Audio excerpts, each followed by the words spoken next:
Midas stopped questioning. He just watched the stealth continue to compete. The last test was a complex one. The stealth had to case and center a building with bot dogs and super security systems everywhere. The one who trips the least amount of alarms gets the most points. Flight, invisibility, night vision, and technical skills now all came into play. Midas watched she and Glimmer both do seemingly perfect on the challenge.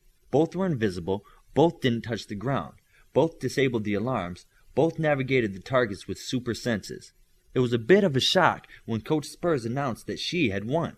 Glimmer protested and stated that she could not have outperformed her. Coach Spurs started to explain. She used her attract field to keep particles that give off scent to stick to her. She gave off no smell for the bot dogs. That gives her 1 more point than you, Coach Spurs said. Glimmer bowed her head and looked emotional. Glimmer knew the 1 point meant she was ranked as the first stealth. Glimmer said nothing to anyone and went back to the pit in the stand. Coach Spurs then spoke to she. Congratulations on first stealth. I've known your father for years. I'm sure he'll be very proud to hear the news. He was proud just to know I was coming here. This will just be a bonus. The detection devices couldn't see her, hear her, or smell her, and she never touched the floor. That is what I call stealth, Lucy said, looking over the data on her console. So what were the overall rankings? Midas asked. She, then Glimmer, then Ghost. Only the top 3 get rankings. The coaches were watching. They can make their own mind up, Lucy said. Coach Spurs was back at the pit. Anyone who is not designated hitter or stealth can now come down for the anchor challenge. Some of the students came down quickly. Others took longer to commit to the challenge.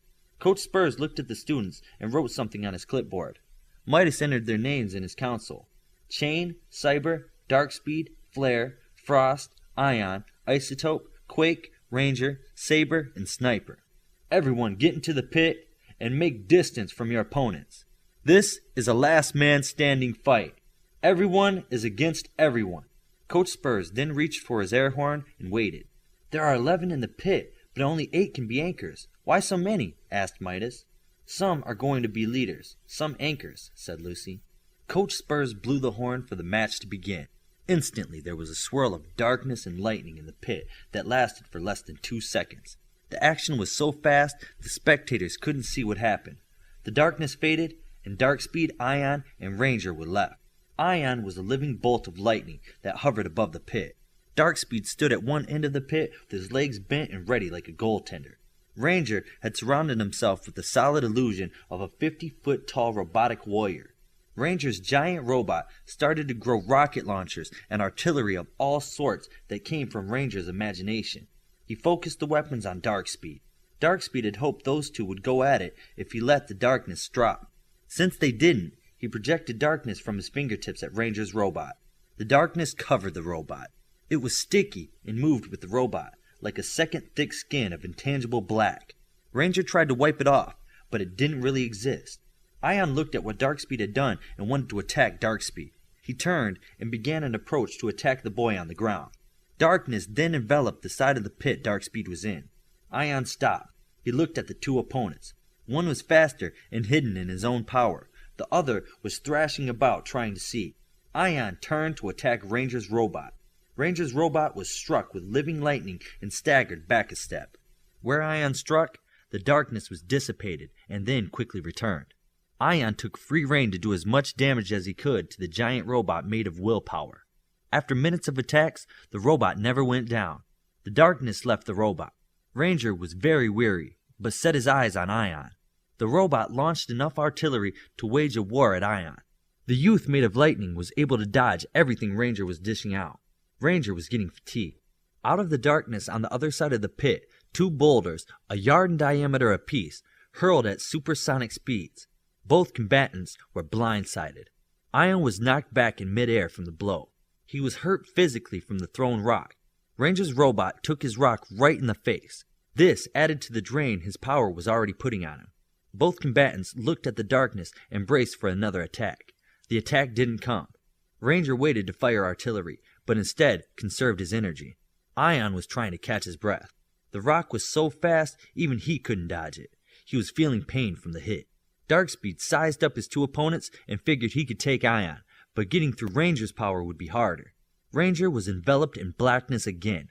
Ion took the cue and started to do more damage to the giant robot. After a few minutes, the robot disappeared, and so did anyone inside of it.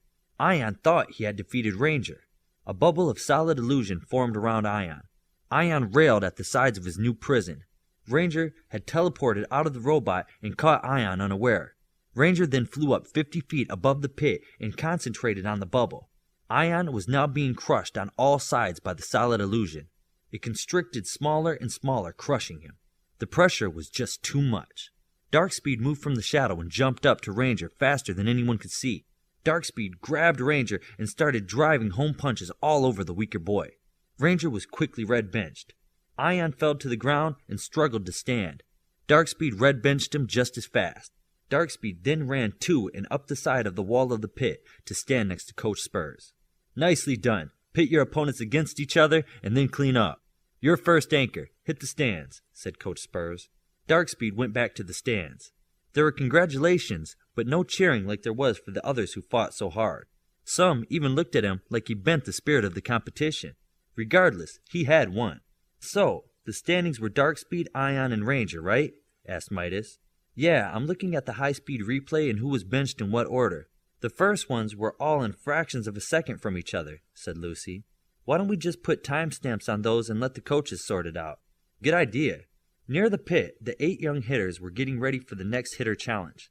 The game is last man standing, like the last one. Alliances and friends are nice if you got them, but as you saw in the anchor match, only one can win at the end. Hitters in the pit, Coach Spurs said. All the boys in orbit gathered near the middle of the pit. Each younger super was looking at the others. Some of them wanted to say something to the others. One finally did. Everyone get the Greek boy first? Anvil questioned out loud. Olympian looked down with embarrassment, like he was complimented. Am I loved or feared? He asked under his breath. Orbit broke the silence. So it's agreed. We bench Olympian first? Olympian looked at the other hitters as they turned to face him.